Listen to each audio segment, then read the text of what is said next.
अब तक हमने देखा निशा और अदिति सिंघानियां मिलाते हैं और प्रेम के रूप में रेस्ट करने लगते हैं।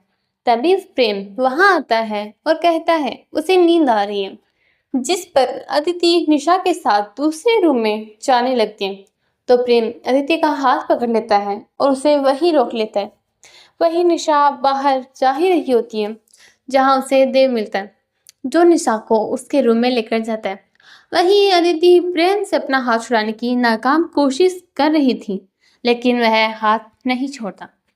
अब आगे अदिति, क्या है, छोड़ो मेरा हाथ, मुझे दर्द हो रहा है। प्रेम, गुस्सा क्यों, क्या हुआ? अदिति गुस्से में, तो आपको नहीं पता है क्या हुआ है? वैसे भी मेरे गुस्सा होने से आपको क्या फर्क पड़ता है? प्रेम, मुझे फर्क पड़ता है। अदिति, क्या फर्क पड़ता है आपको और क्यों? प्रेम, क्यों क्यों क्यों क्योंकि क्योंकि अदिति, क्योंकि आगे बोलो। प्रेम, क्योंकि तुम मेरी वाइफ हो, चाहे कॉन्ट्रैक्ट ही सही, लेकिन अगले 1 साल तक मुझे तुम्हें सहन करना है। तो मेरे सामने वो सुबह सुबह मुंह फुला कर आए और मेरा दिन खराब हो जाए, ये मैं नहीं चाहता। अदिति प्रेम का हाथ झटकते हुए, उसकी फिक्र तुम मत करो, मैं ध्यान रखूंगी कि मैं सुबह सुबह आपके सामने ना आऊं। और हाँ, आपके आने से पहले सो जाओ ताकि आपको मेरा चेहरा ना देखना पड़े। और बाय चांस अगर नींद बीच में खुल गई तो उसके लिए काम करते हैं, मैं अपना रूम चेंज कर लेती हूँ, फिर तो कोई प्रॉब्लम नहीं होगी ना आपको, मिस्टर प्रेम सिंह खानिया। अदिति प्रेम से कहकर वहां से जाने लगती है, लेकिन तभी प्रेम अदिति का हाथ पकड़ उसे अपने पास खींच लेता है। इस वक्त प्रेम की आंखें गुस्से में लाल थी। वह गुस्से में अदिति को गोरे जा रहा था। अदिति गुस्से से, मिस्टर सिंघानिया, छोड़ो मुझे। प्रेम अपनी पकड़ और मजबूत करते हुए, प्रेम, सिर्फ प्रेम बोलो। अदिति गुस्से में, आपकी प्रॉब्लम क्या है? जिसना आप चाहेंगे वैसा नहीं होगा हमेशा, समझ जाए, इसलिए छोड़िए मुझे अभी के अभी। प्रेम पर अदिति के किसी भी शब्द का मानो कोई असर ही नहीं हो रहा था। वह तो उसकी बात सुनकर उसे और कसकर अपनी तरफ खींच रहा था, जिससे अदिति को काफी तकलीफ हो रही थी। प्रेम गुस्से में, और अगर ना छोड़ू तो? अदिति, तो ये आपके लिए अच्छा नहीं होगा मिस्टर सिंघानिया। प्रेम, क्या करोगी तुम? वैसे भी जब तक तुम मुझे मेरे नाम से नहीं बुलाती, मैं तुम्हें छोड़ने वाला नहीं हूँ। अदिति, आप अपनी लिमिट क्रॉस कर रहे हैं मिस्टर सिंघानिया। अदिति बार बार प्रेम को मिस्टर सिंघानिया बोलना प्रेम की गुस्से की आंखों और बढ़ा रहा था। प्रेम को रह रहकर अदिति और राज का सबको कपल बुलाना और राज को अदिति के पास आना और उससे बात करना और उसके देखने का तरीका याद आ रहा था, जो वो बर्दाश्त नहीं कर पा रहा था। अब उसका गुस्सा और भड़क रहा था अदिति के बातों से, जो वो बर्दाश्त नहीं कर पा रहा था। इसलिए उसने बिना सोचे अदिति को अपने आप से पूरी तरह से सटाकर उसे किस करने लगता है। अदिति उसका विरोध करती है और उसे गुस्से में खुद से दूर करने की कोशिश करती है, लेकिन प्रेम के ऊपर तो भी मानो गुस्सा और जलन का एक हद पार कर सवार था, जो उसे होश ही नहीं था।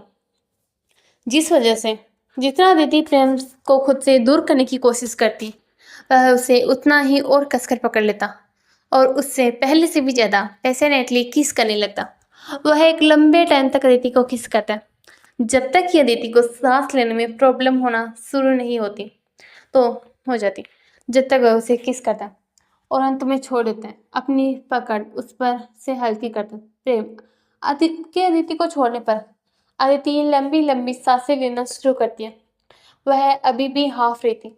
वहीं प्रेम ने जब अदिति को ऐसे देखा तो उसके चेहरे पर एक हल्की सी स्माइल आ जाती। वह अपने अंगूठे से अपने होठों को साफ करता है और अदिति को प्यार से देखने लगता है। वहीं अदिति जब नॉर्मल हुई तो वह प्रेम को गुस्से में घूरने लगी, लेकिन प्रेम को तो मानो कोई फर्क ही नहीं पड़ा और वह प्यार से अदिति को निहारे जा रहा था। उसने अपना एक हाथ आगे किया और अदिति के होठों को अपने अंगूठों से साफ करने लगा। वहीं जब अदिति प्रेम को फिर से अपने पास बढ़ता देखा तो वह प्रेम को धक्का देकर खुद से दूर करती। वहीं प्रेम की पकड़ अदिति पर ढीली होने की वजह से अदिति उससे आसानी से छूट जाती है और प्रेम 2 कदम पीछे हो जाता। लेकिन प्रेम को तो इस सबसे कोई फर्क ही नहीं पड़ता। वह तो अभी भी अदिति को प्यार से निहारे जा रहा था। अदिति उसे गुस्से में देख रही थी और उसे कोई फर्क नहीं पड़ता, क्योंकि उसे तो 2 पल पहले तो जो जेलेसी थी राज और अदिति के बारे में सोचकर, अब वह दूर हो गई थी, जिस वजह से उसे काफी अच्छा लग रहा था। वहीं अदिति अब बुरी तरीके से छिड़ गई थी। अदिति गुस्से में, मिस्टर सिंघानिया, आपकी हिम्मत कैसे हुई मुझे किस करेगी? मैंने पिछली बार आपको माफ कर दिया था, पर अब नहीं। आज आपने एक हद पार कर दी है, और वैसे भी आपने कॉन्ट्रैक्ट तोड़ा है, तो अब से इस शादी से आजाद हो सकती हूँ, और मुझे तुमसे डिवोर्स चाहिए, समझ आया तुम्हें? और हाँ, आज के बाद मुझसे 2 कदम दूरी बनाए रखना, यही तुम्हारे लिए अच्छा रहेगा, वरना अगर मैं अपनी हद पार कर गई तो आपके लिए अच्छा नहीं होगा mister Singhania. Hey dear readers, कैसा लगा आपको आज का पाठ जरूर बताना। और आपको क्या लगता है क्या होगा आगे? क्या प्रेम डिवोर्स के लिए मानेगा या होगा कुछ और हंगामा? जानने के लिए बने रहे मेरे साथ इस कहानी में। तो चलिए मिलते हैं जल्द ही अगले पाठ में, तब तक के लिए बाय बाय।